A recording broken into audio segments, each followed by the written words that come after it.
शुक्रगुजार आहियां डॉक्टर भवन मल जो, डॉक्टर टेकचंद साहब जो, डॉक्टर वेरसी मल जो, आकाश मला साहब जो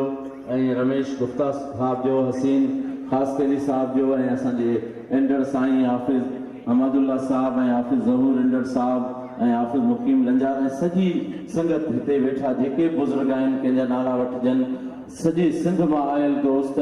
जिन में सन मानझंद भी आहे, कोटड़ी जामशोरो भी आहे, हैदराबाद छटो भी आहे, बदीन सिजावल भी आहे, अहिड़ी तरह सां खैरपुर नाथन शाह दादू भी आहे ऐं कराची जा दोस्त भी आहिनि ऐं मुख़्तलिफ़ इलाइक़नि जा के नाला रहिजी भी विया हूंदा। टंडो मोहम्मद ख़ान आहे, बदीन जा तमामु घणा दोस्त आहिनि, सिजावल जा आहिनि, मुख़्तलिफ़ इलाइक़नि जा ठटे जा तमामु घणा दोस्त आहिनि ऐं ख़ासि करे सन जा तमामु घणा घोट आहिनि ऐं असांजा उहे टे घोट साईं राशिद साहब हिकिड़ी ॻाल्हि नई इहा बि तव्हांखे अर्ज़ु कयूं त असांजे हिन 130 घोटनि में असांजा टे घोट असांजा हिंदू बिरादरी जा बि आहिनि।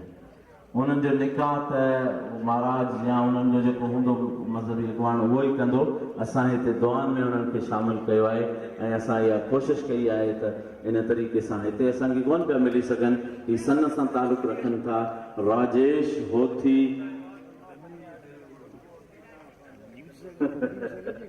इंशाअल्लाह ईंदड़ प्रोग्राम में तव्हां जितां बि वठी ईंदव, असांजे 100 जोड़नि जो जेको ईंदड़ प्रोग्राम आहे उन मां तव्हां असांजी कोशिशि हूंदी अध असां अक़लीअ जा दोस्त वठूं, पर जेकॾहिं अधु न त कम अज़ कम 25 दोस्त तव्हां ॾिजो अक़लीअत जा, असां उहे खणंदासीं इंशाअल्लाह। तव्हांजी महिरबानी। तव्हां सभिनी जे दुआनि में ख़ुतबा निकाह अल्लामा राशिद ख़ालिद महमूद सुमरो साहब।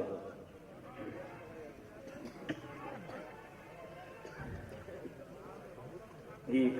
क़ाबिल तहसीन अमल आहे, सभिनी खे मिलाए करे अब्दुल्ला साहब खयो आहे ऐं आइंदा बि ईअं थियणु घुरिजे। मां हाणे बि थर 2 ॾींहं गुज़ारिया आयुसि बिना फ़र्क़ जे त हे देवबंदी आहे, बरेलवी आहे, शियो आहे या हे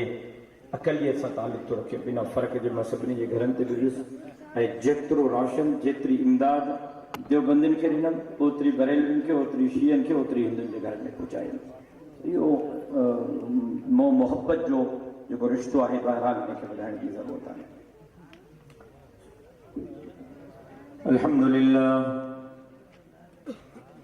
अल्हम्दुलिल्लाह नहमदुहु व नस्तईनुहु व नस्तगफिरुहु